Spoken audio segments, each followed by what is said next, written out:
Hi అండి, అందరికీ నమస్కారం. మనలో చాలామంది నాన్ వెజ్ తినని వాళ్ళు ఉంటారు.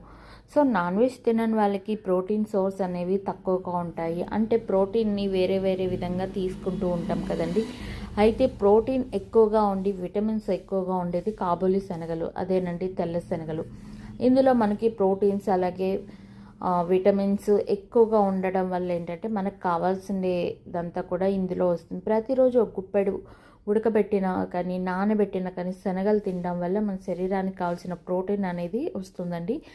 అలాగే చాలామంది వెజిటేరియన్స్ ఉంటారు కాబట్టి వెజిటేరియన్స్కి ప్రోటీన్ సోర్స్ అనేది ఇలా మనకి మొలకెత్తిన గింజల్లో కానీ ఇలా ఉడకబెట్టుకున్న గింజల్లో నుంచి అయితే మనకి ప్రోటీన్ అనేది అధికంగా ఉంటుంది. సో ఈ శనగలు తినడం వల్ల ఏంటంటే చాలామందికి షుగర్ లెవెల్స్ అనేవి కూడా తగ్గుతాయండి. ప్రతిరోజు కొద్ది కొద్దిగా తీసుకోవడం వల్ల, అంటే మనం ఉడకబెట్టి కానీ లేదా నానబెట్టి మొలకెత్తుకొని తినడం వల్ల మనకి వీటి నుంచి వచ్చే బెనిఫిట్స్ ఏవైతే ఉన్నాయో షుగర్ పేషెంట్స్ కూడా మనకు షుగర్ లెవెల్స్ అనేది కంట్రోల్ అవ్వడానికి బాగా ఉపయోగపడుతుందండి.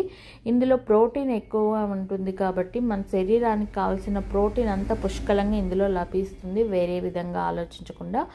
అలాగే మనకు రెగ్యులర్గా ఒకేలాగా తినే కంటే కూడా ఒకరోజు సలాడ్ లాగానో, ఒకరోజు కర్రీ లాగా, ఒకరోజు నార్మల్గా టిఫిన్ బదులు అలా తీసుకోవడం వల్ల మనకు కావాల్సిన విటమిన్స్ అలాగే ప్రోటీన్ ఇంకా ఇందులో ఉండే ఫైబర్ అవన్నీ కూడా మన శరీరానికి వస్తాయండి. ఇందులో ఫైబర్ ఎక్కువ ఉంటుంది, ఫ్యాట్ తక్కువ ఉంటుంది కాబట్టి వెయిట్ లాస్కి కూడా బాగా ఉపయోగపడుతుందండి.